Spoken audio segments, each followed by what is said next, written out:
Awalnya aku kan jadi kayak gini itu mungkin karena menyukai sama jenis, mungkin itu kan suatu apa ya, hubungan asmara yang mungkin menyimpang gitu ya, kalau bisa disebut seperti itu. Kalau seandainya berandai-andai untuk kembali normal itu kan susah gitu. Selama ini Luna disebut kalau di lingkungan rumah itu Luna atau Dedinya? Kadang Luna, kadang Teddy.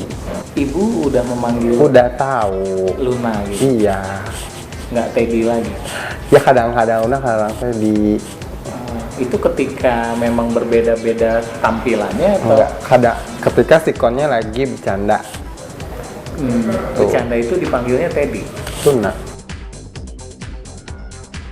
Dengan latar belakangnya LGBT itu mereka kurang memiliki akses. Salah satunya pendidikan, keterampilan, dan akses kerja. Umumnya komunitas waria. Saya lihat karena mereka waria, mereka lebih banyak dikucilkan. Akses administratif seperti KTP, pendidikan, layanan kesehatan juga kurang. Sehingga umumnya mereka berada di kalangan menengah ke bawah. Kegiatan ngobras atau ngobrol bareng biasa. Nah biasanya di ngobras itu proses diskusi. Diskusi itu ya diskusi masalah tentang kesehatan HIV atau diskusi lainnya masalah lembaga, masukan-masukan lembaga kedepannya harus seperti apa gitu. Nah di samping itu juga ada kegiatan emang untuk pemberdayaan. Pemberdayaan itu ada yang pemberdayaan ke dampingan, ada pemberdayaan ke orang yang sudah terinfeksi virus HIV atau ODA gitu. Manfaatnya ya mereka dari tidak sama sekali tidak tahu masalah kesehatan HIV atau infeksi menular seksual, mereka jadi tahu.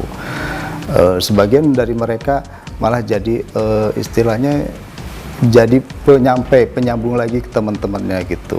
Nah salah satunya kita bentuknya itu yang peer educator itu, yang relawan itu. Nah mereka tugasnya seperti itu, penyambung dari petugas lapangan untuk menyampaikan informasi HIV atau kesehatan ataupun lembaga ke teman-teman yang lainnya yang belum terjangkau oleh petugas lapangan. Ingin bahwa usaha kafe yang kita dirikan ini tidak hanya sebagai tempat usaha, tapi juga tempat kegiatan teman-teman dan menghasilkan peluang-peluang usaha untuk meningkatkan perekonomian mereka. Salah satunya adalah dengan kegiatan cooking class, lalu ada kegiatan manajemen usaha. Selain itu juga kafe ini setelah kafe tutup, kita fungsikan sebagai sanggar, di mana dari sanggar ini teman-teman juga bisa dapat penghasilan lebih dan mampu meningkatkan ekonomi mereka.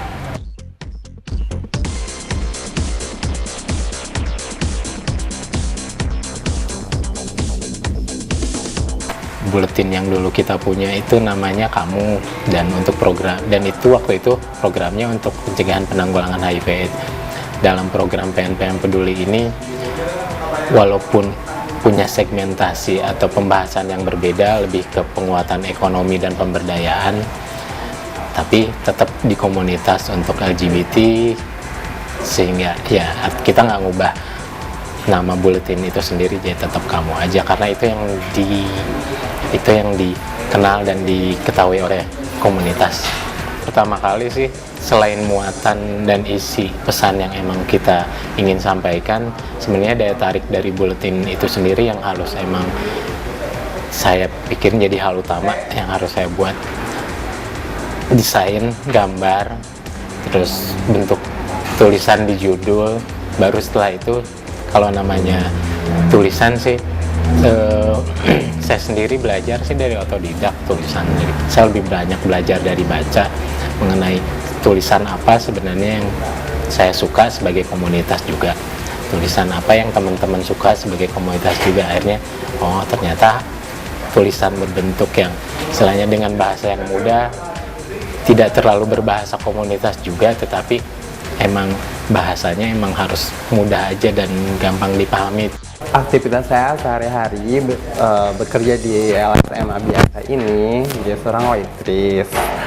Namun di waktu senggang, kalau misalnya nggak ada yang beli, aku sering mensengajakan diri membagi-bagi buletin bulanan kami ya, Nah, aku sering biasanya bagi-bagi ini nih ke pelanggan-pelanggan tetap aku biasanya. Nggak mau tutup kemungkinan sih, aku juga sering bawa ini pulang ke kos-kosannya, ke tempat kos teman-teman aku ya, supaya mereka tuh sedikit nggak gaptek gitu kan. Ya baca-baca lah, sedikit menambah wawasan. Dan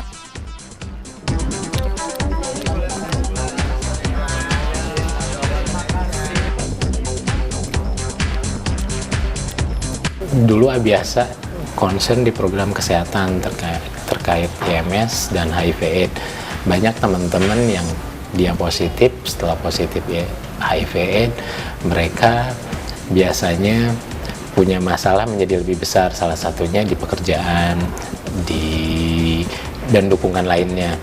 Bisa mereka jadi tidak bekerja, ataupun karena biaya pemeriksaan setelah dia positif. Sebenarnya salah satu yang menjadi tantangan hidup orang dengan HIV biasanya adalah biaya pengobatan.